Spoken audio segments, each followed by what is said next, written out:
안녕하세요. 시부모님과 남편을 쫓아낸 30대 여성입니다. 남편과 만나게 된 건 제가 학원 생활을 한 지 10년 차가 되었을 때였어요. 저는 당시 지방 소도시에 위치한 입시학원에서 근무하고 있었는데 저를 좋게 본 학부형 중 한 분이 남편과의 소개팅 자리를 주선해 주셨지요. 솔직히 내키지는 않았지만 워낙 지역이 작다 보니 거절을 했다간 괜히 안 좋은 소리가 나오진 않을지 학원 수업에 영향이 있진 않을지 걱정이 되더라고요. 그래서 하는 수 없이 나간 자리였네요. 그렇게 만나게 된 남편은 직원 4명을 두고 작은 사업체를 운영하는 사람이었습니다. 무슨 사업이냐고 하니까 외국으로부터 기발한 아이디어 상품을 수입해서 온라인으로 판매하는 일이라고 하더라고요. 제가 잘 아는 분야가 아니라서 그런가 보다 하고만 있었습니다. 하지만 뜨뜻미지근했던 제 마음과는 달리 남편은 제가 마음에 들었는지 이것저것 질문 공세를 퍼붓더니 뒤이어 자기 매력이라도 어필하려는 듯 별 시덥지 않은 농담도 하고 제 말 한마디에 과하다 싶을 정도로 호응도 하고 한마디로 애를 쓰더라고요. 그래서 이후로도 몇 번의 만남을 더 갖게 되었고 자연스레 연인 사이로까지 발전한 거예요. 그리고 제가 남편과 연애를 시작했다고 하자 누구보다 기뻐한 건 다름 아닌 저희 친정부모님이셨습니다. 저희 친정부모님은 당시 친정오빠와 함께 미국에 살고 계셨는데 한국에서 혼자 지내던 저를 무척 애틋해 하셨거든요. 대기업을 다니시던 친정아버지와 전업주부이시던 어머니가 미국에 가게 된 건 순전히 친정오빠 때문이었습니다. 친정오빠는 저보다 3살이 많은데 고등학교를 마치고 바로 군대에 가더니 전역하자마자 미국에 있는 대학으로 진학을 하더라고요. 그리고 그때만 하더라도 어린 나이에 자기가 세워놓은 계획대로 차근차근 밟아나가는 오빠를 저희 친정부모님도 저도 무척 자랑스러워했어요. 그런데 저희 가족 모두 오빠가 대학교를 졸업하면 한국으로 돌아올 줄 알았는데 난데없이 대학원도 미국에서 가겠다고 하대요. 다행히 경제적으로 그런 오빠의 뜻을 지원해줄 상황이 되었기에 친정부모님도 그런 오빠를 말리시진 않았어요. 하지만 대학원까지 마치고 나니 또다시 한다는 소리가 아예 취직도 미국에서 하고 싶다는 거예요. 그리고 이때는 솔직히 친정부모님이 반대를 하셨습니다. 아무리 그래도 내 나라 내 땅이 최고지. 남의 나라에 언제까지 있으려고 그러냐고요. 하지만 그런 친정부모님의 반대에도 불구하고 오빠는 미국인인 지금의 언니와 연애까지 시작했습니다. 얼마 지나지 않아 결혼 이야기까지 꺼내왔고요. 그쯤 되니까 자식이기는 부모 없다고 친정부모님도 더는 오빠한테 뭐라고 말을 못하시는 눈치였어요. 그리고 그해 겨울 오빠가 결국 결혼을 했고 미국에 자리를 잡게 되었습니다. 오빠 성격이 미주알고주알 소식을 전해오는 편은 아니었지만 이따금씩 보내주는 사진을 보면 누가 봐도 둘이 사이가 좋은 게 보이더라고요. 그래서 친정부모님도 저도 오빠가 잘 지내고 있는 것 같아서 안심을 했지요. 그런데 저희의 그런 생각과는 달리 오빠는 또 무슨 바람이 불어서는 미국에서 사업을 하겠다며 친정부모님께 자금 좀 대달라고 조르더라니까요. 친정오빠가 저한테 도와달라고 한 건 아니었지만 그래도 너무 뻔뻔해 보였어요. 그리고 그 무렵엔 친정아버지도 회사를 나오신 상황이었기 때문에 처음 오빠가 유학 갈 때 하고는 상황이 많이 달라져 있기도 했거든요. 그래서 친정부모님이 그럴 만한 능력이 안 된다고 포기하라 하셨답니다. 하지만 얼마 안 가 다시 한번 오빠가 임신한 언니를 앞에 내세우고는 몇 달만 있으면 이제 자기도 한 집안의 가장이라면서 제발 이번 한 번만 더 믿고 도와달라고 친정부모님께 매달리더래요. 그리고 아들이 그렇게까지 나오니 친정부모님 입장에서도 모른 척 하시기가 어려우셨을 거예요.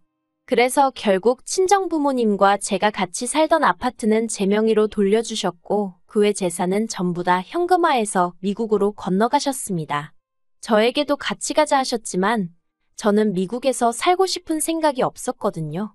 아무튼 이후로 다행히 친정부모님의 자본 덕분에 오빠는 어려움 없이 사업을 시작할 수 있었고 지금까지 안정적으로 사업을 이어오고 있어요. 하지만 부모님 입장에선 저 혼자만 한국에 두고 온 게 오랫동안 마음에 걸렸던 모양입니다. 게다가 제 성격이 원래도 친구들을 만나서 노는 걸 좋아하는 편이 아니거든요. 그렇다 보니 자연스레 직장과 집만 오가는 생활을 하고 있었지요. 그래서인지 친정부모님은 이따금 통화라도 할 때면 제발 누구라도 만나라고 취미생활도 좀 하고 그렇게 살라며 잔소리를 많이 하셨어요. 저는 들은 척만 하기가 일쑤였고요. 그런데 그런 와중에 제가 연애를 시작했으니 친정부모님이 좋아하시는 건 어찌 보면 당연한 일이었네요. 아무튼 그렇게 교제를 시작한 이후로 남편과는 결혼 전까지 1년을 만났고 꽃이 만발하던 봄날 양가 부모님과 지인들 그리고 친구들의 축복 속에서 부부의 연을 맺었습니다. 친정부모님이 이제야 마음을 좀 놓을 수 있겠다며 안도의 한숨을 내쉬셨고 어머님은 그런 저희 친정부모님의 손을 꼭 붙들며 제가 며느리가 아니라 당신 딸이다 생각하고 저를 돌보고 살피겠다 말씀하셨어요. 그리고 솔직히 그때 저는 어머님의 그런 모습을 보고 제가 시부모 복이 있는가 보다고 생각했네요. 그래서 그때만 하더라도 지금과 같은 결과는 생각지도 못했는데 정말이지 사람 일이라는 건 한치 앞을 알 수가 없다더니 그 말이 맞더라고요. 신혼살림은 제가 원래 혼자 살던 아파트에서 시작하게 되었습니다. 원래는 제 아파트는 세를 주고 남편이 가지고 있다는 2억과 제가 모아둔 돈을 합쳐서 시내에 있는 신축 아파트를 사려고 했었거든요. 그런데 남편이 자기가 알아보니까 사업 때문에 아파트를 세금이 어쩌고 하대요. 그리고는 며칠 지나지 않아서 사업에 갑자기 일이 생겼다면서 급하게 그 모아뒀던 2억을 일단 썼다고 그러는데 제가 사업 쪽은 영 아는 바가 없어서 그냥 그런가 보다 했어요. 솔직히 그때 한참 애들 시험 기간이기도 했고 저는 저대로 친정부모님이 안 계신 상태에서 혼자 결혼 준비를 하다 보니 정신이 하나도 없었거든요. 그래서 남편이 하는 말을 고지곳대로 믿은 게 제 잘못이라면 잘못이겠네요. 아무튼 그때는 남편이 하는 말들에 특별히 의심을 한다던가 안 좋은 쪽으로는 아예 생각조차 못했습니다. 어차피 제가 사는 아파트가 있으니 집 문제 자체에 있어서 크게 스트레스를 받는 상황도 아니었고요. 그래서 유야무야 신혼살림을 제 아파트에서 시작하게 된 거예요. 하지만 결혼 생활을 시작한 지 1년여 만에 생각지도 못한 상황을 맞닥뜨렸습니다. 신혼을 즐길 틈도 없이 저는 아이를 가졌고 그렇게 학원을 관뒀거든요. 처음부터 애를 갖게 되면 애가 자기 의사 표현을 할 때까지는 제가 직접 키울 생각이었기 때문에 학원을 관두는 데 있어서 아쉬운 건 없었지요. 굳이 따지자면 돈이 조금 아쉽긴 했지만 그동안 벌어놓은 돈이 있었으니 큰 문제는 아니었습니다. 남편도 한 달에 400 정도, 저보다는 적은 월급이었지만 두 사람 생활하는데 부족하진 않을 만큼 벌어오고 있었으니까요. 아무튼 이후로 건강한 딸아이를 출산했어요. 그리고 그때만 하더라도 앞으로 남편과 함께 아이를 키우며 오손도손 즐겁게 지낼 줄로만 알았지. 드라마에나 나올 법한 상황에 제가 처할 줄은 상상도 못했네요. 출산 후 제가 산후조리원에 바로 들어가기도 했고 그래서 친정부모님께는 애가 100일 정도나 되면 한번 나오시라고 했어요. 특히나 친정아버지가 하루빨리 손녀를 안아보고 싶다며 아쉬워하셨지만 어쨌든 혹시 모를 상황에 대비한 딸아이의 건강이 우선이었으니 이해하신다 하셨고요. 그런데 산후조리원에서 나와 남편과 함께 집에 도착하던 날 남편이 현관 앞에 도착해서야 하는 말이 지금 집에 어머님 아버님이 와 계시다는 거예요. 현관문을 여니 눈앞에 펼쳐진 건 정말 가관도 아닌 집안 꼬라지였습니다. 일단 저와 남편이 쓰던 안방은 어느새 어머님 아버님 차지가 되어 있었고 그런 와중에 어머님은 민망한 기색도 없이 자랐다며 저를 반기시는데 한마디로 여기가 내 집이 맞나 싶더라고요. 까놓고 말해서 제가 산후조리원에 입원해 있던 동안 어머님 아버님 두 분 다 두세 번 얼굴을 비추셨는데 그때마다 한 번도 합가의 히읗차도 꺼내신 적이 없었기에 눈앞에 펼쳐진 상황이 더 믿기지가 않았던 것 같아요. 한마디로 어머님 아버님과 남편한테 뒤통수를 세게 맞은 기분이었습니다. 남편에게 도대체 이게 지금 무슨 상황이냐고 따졌더니 남편은 저더러 정말 복도 많다면서 하는 말이 장모님도 안 오시는데 시어머니가 애를 봐준다고 오신 거라며 오히려 몇 번이고 생색을 내더라고요. 막말로 누가 고마워하는 것도 아닌데 혼자서 난리였지요. 제가 어떻게 나랑 상의 한마디 없이 그런 일을 결정할 수 있냐고 물었더니 전부 다 저를 생각해서 그런 건데 뭘 상의를 하렵니다. 어처구니가 없어서 그래서 나를 생각해서 내가 쓰던 안방도 내드렸냐 따졌어요. 그랬더니 오히려 남편이 제가 이해가 안 된다는 표정을 짓고는 시부모님이 제일 어른이시니 당연히 방도 제일 큰 방에서 지내시게 하는 게 맞는 거 아니냐대요.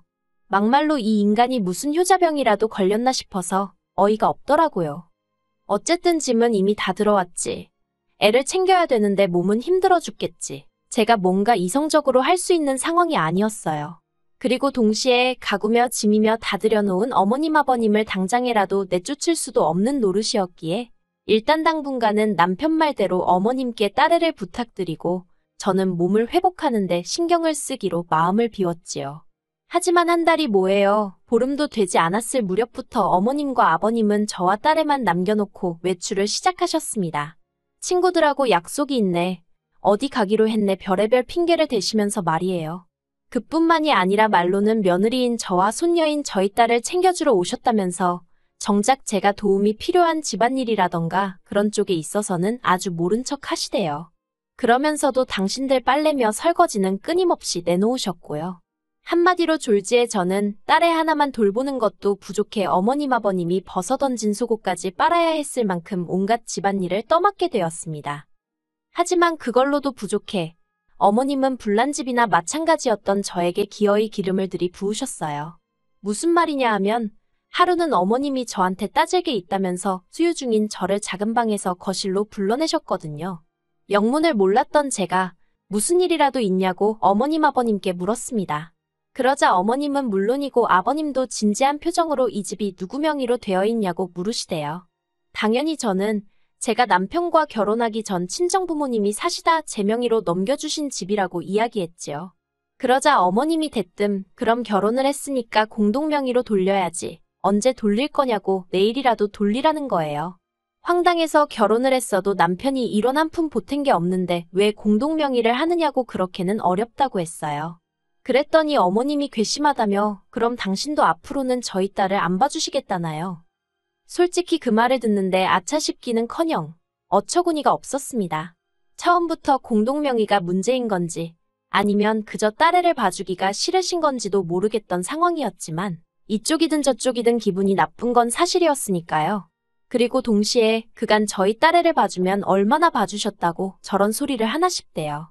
게다가 솔직히 제가 살림도 다 하고 밥도 다 차려드리고 어머님 아버님이 그렇다고 생활비를 얼마 보태주시는 것도 아니지 애를 살뜰히 봐주시는 것도 아닌데 그래도 뒷말 나올까봐 한 달에 용돈도 100만 원씩 챙겨드리고 있었거든요. 그런데 돌아오는 말이 고맙다는 고사하고 앞으로 애를 봐주네 안 봐주네라니 기가 차서 순간 말문이 다 막히더라니까요. 하지만 이내 정신을 차리고 저는 어머님 아버님 떨어 그러면 애도 안 봐주실 건데 이 집에는 왜 계시냐고 내일 당장 짐 빼시라 했어요. 애 봐주신다고 하셔서 불편한 것도 감수하고 같이 살고 있는데 이제 안 그래도 되겠다고 덧붙이면서 말이지요. 그러자 이번엔 옆에 있던 남편이 그게 말이 되는 소리냐면서 저한테 화를 내대요. 그리고는 이내 방에 가서 이야기 좀 하자면서 제 손목을 비틀듯이 잡아채는 게 아니겠어요. 저는 당장 손 놓으라고 악을 쓰면서 도망치듯 제 지갑하고 차키만 챙겨서는 현관으로 빠져나왔습니다. 솔직히 집에 딸애를 혼자 두고 나온 게 마음에 걸리긴 했지만 그렇다고 버티고 있다가는 저부터가 한 대 맞을지도 모르겠다 싶었거든요. 그리고 그럴 경우 어머님이나 아버님이 저를 지켜주실 분들도 아니었고요. 그렇게 혼자 30분 정도 달려서 호텔에 도착했더니 남편에게 전화가 걸려왔어요. 뭐라고 떠들지 드러나 보자 싶어서 받았더니 기껏 한다는 소리가 지금 뭐 하자는 짓이냐며 엄마라는 여자가 애까지 놓고 그렇게 나가면 그만이냐고 그따위로 할 거면 2번 다시 집에 들어올 생각 말라나요. 어이가 없어서 돌았냐고 눈에 뵈는 게 없냐고 소리를 질렀어요. 그리고는 그 집이 누구 집인지나 알고 하는 말이냐고 쓸데없이 헛소리 짓거리지 말고 당신이나 내일 당장 당신 부모랑 같이 짐 빼라고 했네요. 이튿날 저는 불안하고 떨리는 마음을 다잡으며 제 집으로 향했습니다. 현관 비밀번호를 누르고 들어서니 보란듯이 어머님 아버님 신발도 남편 신발도 신발장 앞에 널브러져 있었지요. 솔직히 제 말대로 짐을 싸서 나갔을 거란 기대는 없었기에 실망하지도 황당하지도 않았지만 주체가 안 될 만큼 짜증은 나대요. 그런데 그때 남편이 집에 들어온 저를 보고는 그러면 그렇지 네가 이럴 줄 알았다면서 당장 안방에 가서 시부모님께 죄송하다고 사과를 드리라는 거예요. 제가 남편더러 그럴 일은 없을 거니 꿈깨라는 말과 함께 이혼 이야기를 꺼냈습니다. 남편은 제 이혼 소리에 꽤나 충격을 받은 눈치였습니다. 그리고는 기껏 한다는 소리가 이혼하면 딸애를 안 보여줄 거라나요. 그러면서 엄마가 돼서는 딸을 안 보고 살 수 있겠냐고 빈정거리대요. 그리고 또 한다는 소리가 제가 먼저 이혼 얘기를 꺼냈으니까 양육권과 친권은 다 자기 거라고요. 하지만 저는 허심탄회하게 이야기해보겠습니다. 필요하다면 딸애도 남편에게 주고 이혼을 할 생각이었어요. 요즘이 옛날처럼 쉽게 연락이 끊어지는 사회도 아니고 솔직히 마음만 먹으면 20년이고 30년이고 안 보고 살던 사람들도 며칠 만에 찾아내는 세상이잖아요. 그러니 남편이 보여준 애만에 해도 결국 저나 딸애가 서로 만나고자 하면 쉽게 만날 수 있을 거란 확신이 있었지요. 그래서 남편더러 그렇게 하라고 했습니다. 딸아이 양육권도 친권도 다 가지라고 대신 이혼 도장 찍고 내 집에서 당장 나가달라고요. 남편은 계속해서 제가 자기 예상과는 다른 자세로 나오니 환장할라 하대요. 애를 볼모로 들이대면 제가 그렇게는 못한다며 자기 바짓가랑이라도 잡고 늘어질 줄 알았나 봐요. 저더러 모성애도 없냐면서 딸애가 불쌍한 애 어쩌네 악을 쓰는데 솔직히 저 눈 하나도 깜짝하지 않았어요. 그랬더니 도저히 안 되겠다 싶었는지 남편이 결국 속내를 털어놓더라고요. 아들 며느리 집에 들어가서 산다고 본가 전세 계약도 연장 안 하고 올라오셨다면서 저더러 한 번만 없던 일로 생각하고 넘어가 달라나요. 하지만 어머님 성격이라면 분명히 얼마 못 가 그놈의 공동명의 이야기를 또 하시고도 남을 분이셨거든요. 그리고 제 집에서 제 딸 키우면서 제가 왜 어머님 아버님 눈치를 봐야 하나요? 저는 남편에게 더는 할 말 없다고 그냥 협의 이혼을 할 건지 소송을 갈 건지 그것만 정하라 했습니다. 어느 쪽이든 상관없지만 소송으로 하면 당신이 오히려 나한테 위자료를 줘야 할지도 모른다는 조언 정도는 해줬고요. 그리고 결론부터 이야기하자면 남편과 저는 협의 이혼을 했어요. 양육비 핑계로 남편과 얽히는 게 싫어서 한 달에 50만 원씩으로 계산해 10년치로 6천 먼저 받았고요. 시부모님은 상황이 어려워지셨습니다. 일단 아버님은 아주버님 내에서 지내게 되셨는데 보아하니 거기도 아주버님하고 형님하고 얘기가 안 된 상황이었나 봐요. 그래서 형님이 이게 다 무슨 일이냐며 저한테 전화를 걸어오고 난리도 아니었어요. 그리고 어머님은 남편하고 둘이 일단 오피스텔에서 지내게 되셨더군요. 이제 손녀 말고 다 큰 아들 케어해주게 되셨으니 기쁘시려나요? 아무것도 모르는 딸아이를 보고 있으면 미안한 마음뿐입니다. 그래서 지금 미국에 있는 친정 식구들과 여러 가지로 고민 중인데 일단은 머리도 식힐 겸 여행을 다녀오려고요. 솔직히 가서 부모님이나 오빠네 부부 사는 것도 보고 그 집 애들도 보고 괜찮겠다 싶으면 아예 미국에서 새로운 시작을 해볼까 그런 생각도 하고 있습니다. 어디서든 마음 굳게 먹고 열심히 살면 또 좋은 날이 올 거라고 믿어요.